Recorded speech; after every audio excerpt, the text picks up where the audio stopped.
NPR. She asked you about Ivanka Trump's statement that the press is not the enemy of the people. And she asked you whether or not the press is the enemy of the people.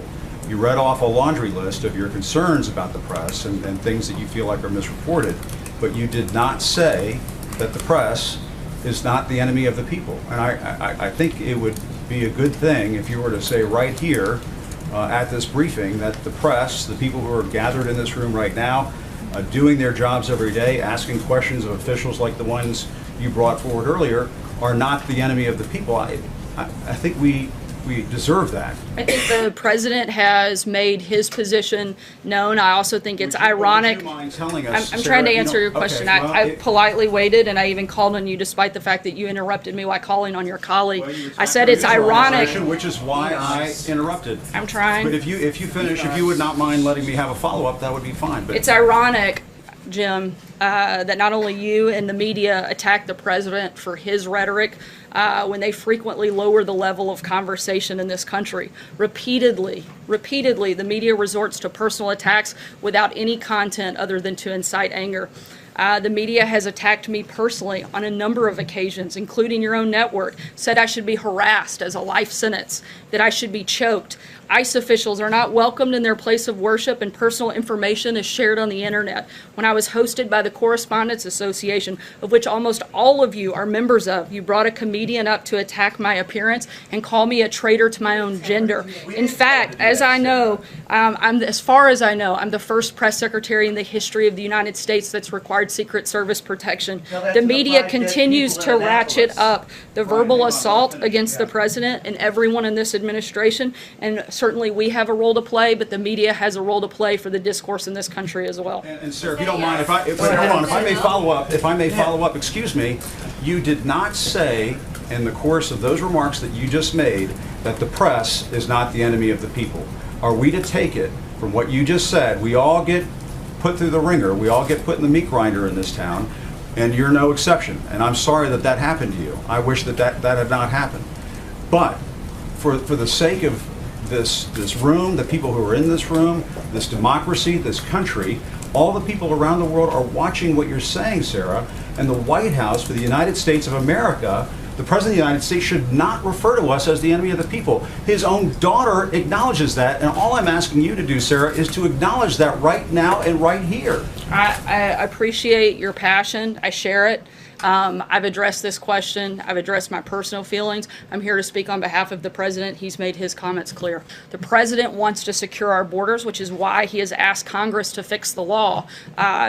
We haven't been unclear about what our position is here. We want to secure the borders. We want to change the law. It's Congress's job to do that. We'd like them, particularly Democrats, to stop playing political games and step up and do their jobs. And on the press being the enemy of the people or not? The president's rightfully frustrated. 90% of the coverage on him is negative, despite the fact that the economy is booming, ISIS is on the run, and American leadership is being reasserted around the world. Just this week, the media refused to cover his remarks in Florida, highlighting efforts on workforce development. In fact, the pooler for the press said that there was no news made, despite the fact that the governor of the state joined with dozens of businesses across the state of Florida to announce thousands of new jobs. That may not be news in Washington, D.C., but I can assure you that it's news in the state of Florida, that people that didn't have a job before this president took office have better opportunity and the opportunity to have a job moving forward. That's actually real news and something that people in the state of Florida and across this country appreciate.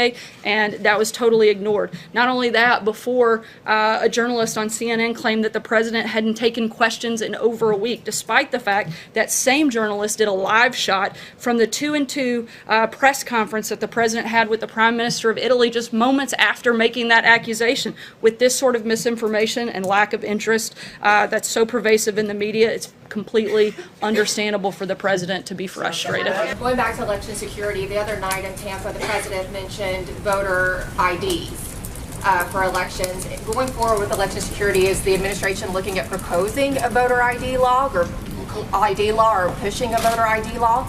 I'm sorry, what was the last part of your question? There's a lot of feedback, so I'm having a hard time hearing in the Is back. the administration, as part of this election security push, also looking to do a voter ID law to try to push something like that through Congress? Look, we're looking to do everything we can at this point to protect the 2018 elections, the integrity of those elections, and moving on beyond 2018 to 2020 and after. We haven't made a final decision, but certainly looking at every option available to us. It's not unreasonable. If I return something to a department store, if I have to cash a check, I have to show my ID in order to do those things. It's not outrageous that if you're going to vote to decide on who the leaders of the local communities, your state, and the federal government are going to be, that you would be asked to show an ID. On another matter, the National Archives told the Senate Judiciary Committee chairman today that they probably aren't going to be able to finish up the document collection regarding Brett Kavanaugh until October.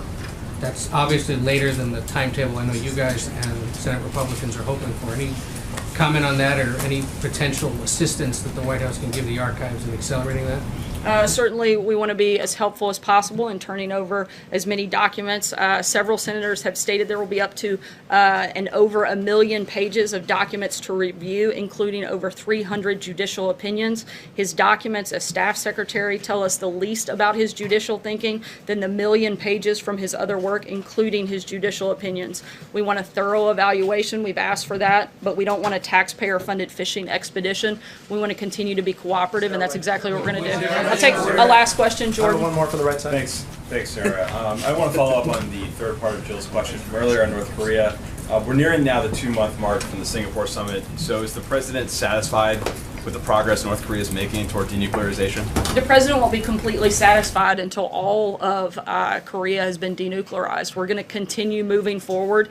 We've seen steps of progress and continued cooperation. We're incredibly grateful and thankful for the remains of the service members that were returned yesterday, and we're going to continue to work with North Korea. I think that's a great place to close out. Thanks so much, guys. Have a good day. Thank you, God bless you, and God bless America.